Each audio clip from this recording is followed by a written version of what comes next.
My dear friends, हम Atlas की जो कक्षा है उसको आगे बढ़ा रहे हैं, जिसमें हम यूरोप को पढ़ा रहे थे आपको।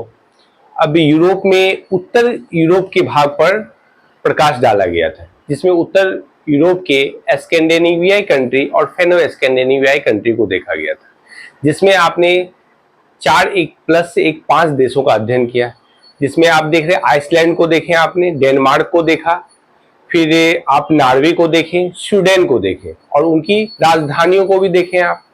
अब आशा है कि आप लोगों ने इसका एटलस पर अवलोकन किया होगा। अब हम देख रहे हैं कि उत्तर यूरोप के ही एक दूसरे खंड को देख रहे हैं जो बाल्टिक के सागर से संबंधित है। अब आइए यहाँ देखते हैं जिन्हें बाल्टिक स्टेट कहा जाता है। कल की कक्षा में जो प्राकृतिक क्षेत्र है, प्राकृतिक क्षेत्र में आपने देखा था कि बाल्टिक सागर और ये गल्फ ऑफ बोथनिया, इसका परिचय, इससे आप लोग परिचित हो चुके हैं।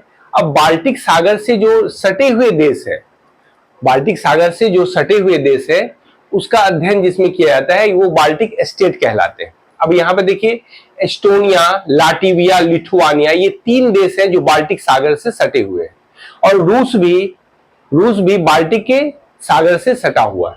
लेकिन अगर बाल्टिक स्टेट के बारे में पूछा जाए तो एस्टोनिया, लाटविया और लिथुआनिया को हम बाल्टिक स्टेट कहते हैं। अब देखिए, इसकी राजधानी भी आप ध्यान में रखिए, एस्टोनिया की राजधानी तालिन है। इसको तालिन भी आप पढ़ सकते हैं, अंग्रेजी में टॉ के उच्चारण के बारे में आप जानते ही हैं। दूसरा देखिए, लाटविया की राजधानी क्या है? रीगा। लिथुआनिया की राजधानी है विल्नियस। ठीक है, तो लिथुआनिया की राजधानी विल्नियस, लाटविया की राजधानी रीगा और एस्टोनिया की राजधानी तालिन। ठीक है, इसको ध्यान में रखिएगा। अब आइए इससे संबंधित बाल्टिक स्टेट से हमारे काम का कौन सा तथ्य है उसको हम जाने। यहाँ बाल्टिक स्टेट में देखिए, पहले तो ये जान लीजिए कि विश्व में सबसे ज्यादा लिंगानुपात देख रहे हैं ना, लाटविया का है सबसे ज्यादा लिंगानुपात। तो ये लिंगानुपात क्या होता है, यानी सेक्स रेशियो क्या होता है? प्रति 1000 पुरुषों पर जितनी महिलाओं की संख्या होती है उसे संबंधित क्षेत्र का लिंगानुपात होता है। तो लिंगानुपात किसी देश का हो सकता है और किसी राज्य का भी हो सकता है। आप अगर रीजनल चीजों को पढ़े तो राज्य का देखेंगे, क्षेत्र डिस्ट्रिक्ट का भी हो सकता है, तो वो आप रीजनल में देखा जाएगा उसको। तो यहाँ पर देखिए, विश्व स्तर पर एक जबरदस्त अच्छा फैक्ट है, जो क्या है, विश्व स्तर पर सर्वाधिक लिंगानुपात वर्तमान में लाटविया का है। यहाँ लिख भी दिए, विश्व में सर्वाधिक लिंगानुपात लाटविया का है और लिंगानुपात को भी बता दिया गया है, प्रति 1000 पुरुषों पर महिलाओं की संख्या लिंगानुपात कहलाती है, सेक्स रेशियो कहलाती है। अब तो प्रश्न मन में ये भी आएगा प्रश्न कि सबसे कम लिंगानुपात क्या है, किसका है? तो सबसे कम लिंगानुपात यूएई का है, यानी यूनाइटेड अरब अमारात का। ध्यान रखिएगा। अब इसी से संबंधित अगर तुलनात्मक अध्ययन किया जाए तो भारत का भी देख लें, जबकि 2011 की जनगणना को आपको बाद की कक्षाओं में बताया जाएगा। लेकिन आप देखें, अगर इसका लिंगानुपात 1084 है, जहां आपने देखा लाटविया का लिंगानुपात 1187 है और यहां 1084 है। भारत में सबसे सर्वाधिक लिंगानुपात कहां, किस राज्य का है? केरल का है। ध्यान रखिएगा, 1084 और इसका 1187। अब देखिए, भारत में सबसे न्यूनतम लिंगानुपात किसका है? तो वो हरियाणा का है। सबसे न्यूनतम लिंगानुपात किसका? हरियाणा का। हरियाणा का 940 है। तो इस तरह आपने दूसरे भाग को कंप्लीट किया।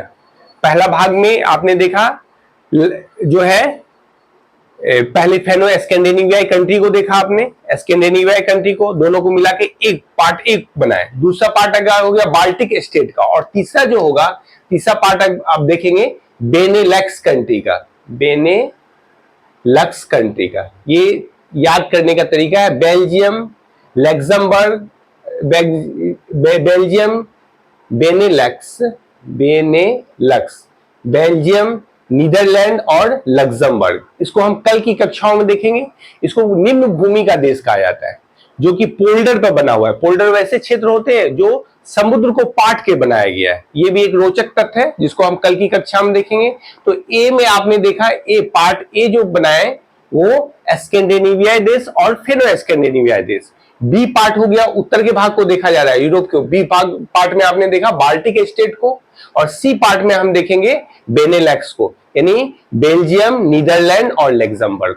तो इस तरह उत्तर यूरोप आपका समाप्त हो जाएगा, आप ध्यान रखिएगा। और दूसरा आपको अवलोकन करना है, दूसरा देख रहे हैं ना, इस पर अवलोकन करना है ये मैप के आधार पर। यहाँ देखिए, आप खोजने का प्रयास कीजिएगा।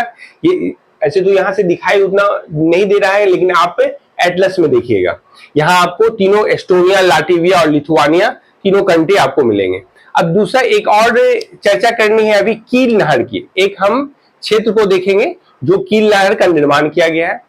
तो यहाँ देखिए, आपने देखा था कि बाल्टिक सागर की अवस्थिति अगर पूरब की ओर है और तो पश्चिम की ओर उत्तर सागर है इसका, ये ठीक अपोजिट डायरेक्शन में यहाँ बना हुआ है। देखिए उत्तर सागर नॉर्थ सी, और ये हो गया बाल्टिक सागर। तो बाल्टिक सागर और उत्तर सागर को मिलाता है कौन? कील नहर। इन कील का स्पेलिंग देखिए, ध्यान से देखिएगा, कील कैनाल। एक फैक्ट है, ये बराबर पूछा जाने वाला है, ये कई एग्जाम में ये क्वेश्चन आया है कि कील नहर किसको जोड़ती है? उत्तर सागर और बाल्टिक सागर को जोड़ती है। देखिए यहाँ लिख भी दिया गया है, यूरोप के उत्तर में जर्मनी का प्रादेशिक क्षेत्र है। ये कील नहर जो है जर्मनी का क्षेत्र है। इस क्षेत्र में कील नहर का निर्माण किया गया है। कील नहर बाल्टिक सागर को उत्तर सागर से जोड़ता है। तो ये आपका एक फैक्ट हुआ इसमें। और यहाँ पर हम ध्यान देना है, ये स्कैंडिनेवियाई कंट्री है, उसी के आसपास का जो क्षेत्र है उसको जूटलैंड प्रायद्वीप कहा जाता है, जिसकी बाद में चर्चा होगी। ठीक है, तो आज आपने देखा बाल्टिक स्टेट को, कल हम फिर बेनेलक्स के से संबंधित चीजों को लेके आएंगे। तो इतना रिवीजन कीजिए और इसको बार बार अभ्यास करने की कोशिश कीजिए कि एक बार अपने ये यानी वीडियो को देखने के बाद आप इसको एक रफ शीट पर इसको लिखने का प्रयास कीजिए। लिखने का प्रयास क्या मतलब आप यूरोप के मानचित्र को ड्रॉ करना है आपको, और उसमें ध्यान रखना है कहाँ कहाँ कौन सा चीज है। और दूसरा स्मरण करना है कि आपने एटलस पे जो देखा वो क्षेत्र कहाँ है, किस किस स्थान पर है, उसको बार बार देखने से आप इस पर सिद्धस्त हो जाइएगा। ठीक है, और एक बात आप लोगों के लिए कि ज्यादा से ज्यादा चैनल को सब्सक्राइब करवाइए और जो जरूरतमंद है उन तक पहुंचाइए। इसी के साथ ही धन्यवाद।